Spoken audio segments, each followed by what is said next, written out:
really pissed off because I have a lot of work to do. I have some briefs to do in the next few days. I have 5 RPGs to run this weekend, and I should be covering the Player Core 2 book. So it's only appropriate that as I cover the classes alphabetically as my plan, that the next one is the Barbarian. I'll need to apologize. I will not be able to cover the rest of the Player Core 2 classes as in-depth as I did the Alchemist. I'm just don't have the time. But I hope these videos will still be helpful. I am Ronald, the rules lawyer. I am a lawyer who runs tabletop role-playing games. My preferred system is Pathfinder 2e. I ran an after-school middle school role-playing game class, and now I make videos.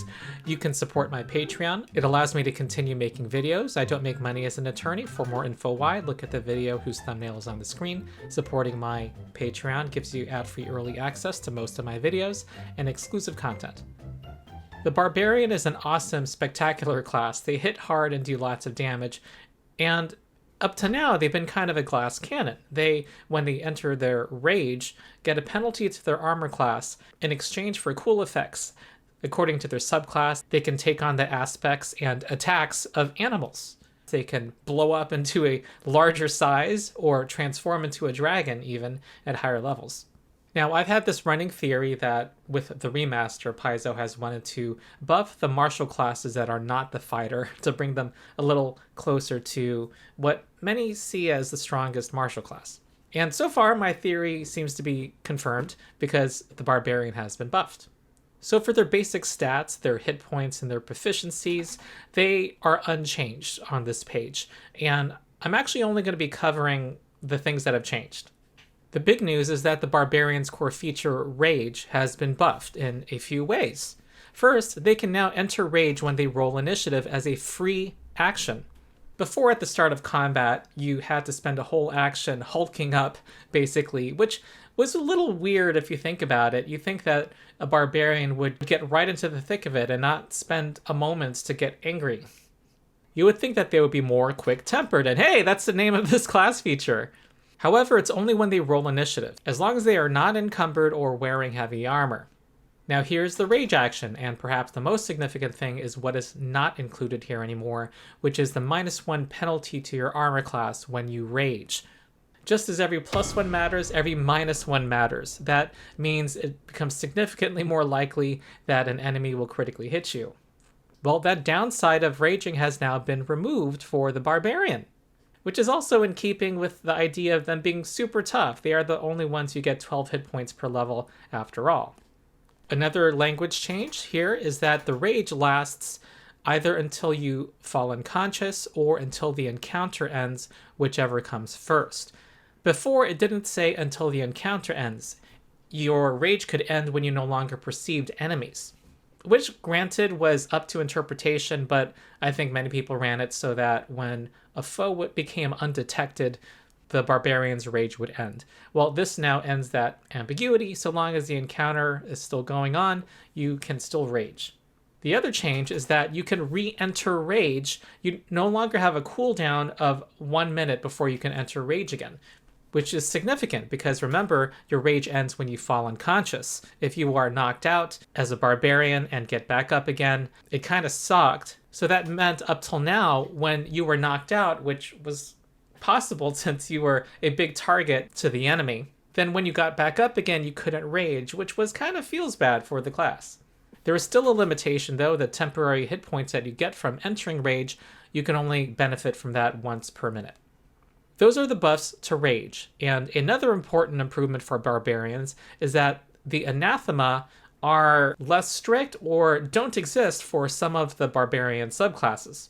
Before, each instinct had an anathema, such as the Giant Instinct. They had to face every challenge of strength, and committing their anathema can make them lose their Barbarian powers.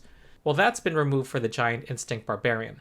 The Animal Instinct Barbarian used to have the anathema of not being able to use weapons while they rage. Now they just straight up are unable to use weapons. Arguably, that's not an improvement for that class, but it's also simplification. But it's definitely an improvement for the Superstition Instinct Barbarian, which originally was in the Advanced Player's Guide. It's now presented with the Barbarian here in Player Core 2. Yep, just doing my fact checking. Before, it was very restrictive. If you had this instinct, you could not willingly accept magical effects, even beneficial ones coming from your allies. That included healing, that included all of the buff spells in the game. Well, now you still have an anathema, but it is narrowed. You simply cannot learn or cast a spell or use an item that involves casting a spell. A huge improvement. There is still a downside to, if you're raging, to willingly accepting the effects of a magic spell or effect. That will make you frightened 1 for the duration of that effect. However, this is only while you are raging, which is a restriction to this restriction that didn't exist before. However, I think it's a bit vague what willingly accepting the effects of a magic spell means. There are some spells that require a willing target. There are other spells that do not. I don't know if that's a test or whether the character in character wants the effect. It's a bit vague. The way I would run it is that basically if it's beneficial and the player wants it to happen, then the barbarian is frightened 1. Another improvement for Superstition Barbarians is that your rage damage increases from this instinct even if the creature does not cast spells. The increase is not as much as it was before, however. Against spellcasters, you do get the same damage that you did before. However, there's a requirement now that didn't exist, that you need to have witnessed them casting a spell within the last hour. That wasn't there before. Before it was just a spellcaster. So perhaps this is a side grade, depends on how prevalent spellcasting enemies are in your campaign. Let's also look at the Fury Instinct, which was the vanilla instinct that was a little meh before. It just gave you a bonus feat at level 1 and didn't strengthen your rage. Well, now they've made it so that it increases your rage damage by 1 at level 1 and also at the higher levels. So a small buff to this otherwise very simple instinct. Some people might undervalue it, but looking at the level 1 feats, I can see many players wanting to get more than one of them. At level 3, all barbarians now get increased speed. This used to be gated behind a level 4 feat. And unlike before, it now increases your speed when you're not raging. This does mean, however, that barbarians no longer have Deny Advantage, the feature that made you not off guard to foes who were flanking you or that were hidden or undetected to you, who were your level or lower. That is no longer a feature. The level 11 feature that before allowed you to do a free rage action when you entered a rage, that is now arguably more than made up by the fact that you can now enter rage as a free action effectively at the start of the combat. What Mighty Rage at level 11 now does for you is that when you enter that first rage, your first strike in your first turn deals additional damage equal to your additional damage from rage. So you basically get double rage damage on that strike. This does mean that high-level barbarians who can re-enter rage after one round of being out of rage lose the bonus action economy of doing a free rage action as they re-entered rage later in the combat. But overall, it seems like a net plus to me. Now we're on to the feats, which I unfortunately do not have time to deep dive into. I, in fact, recommend people see Nonat's video where he goes through the feats one by one. He does so starting at the 20-minute mark. I'll include a link in the video description. But I will report that the rage action still prevents concentrate actions, and so we still have these level 1 feats that allow you to avoid that requirement. Moment of Clarity for any concentrate action, and Raging Intimidation specifically for intimidation actions like Demoralize. These feats are unchanged. I looked this up because I always thought that it was kind of weird how barbarians, while they're raging, rampaging across the battlefield, are not able to demoralize foes, while at the same time they're able to do other things like administer first aid and battle medicine because those do not have the concentrate trait. But anyway, I guess it's there for balance reasons.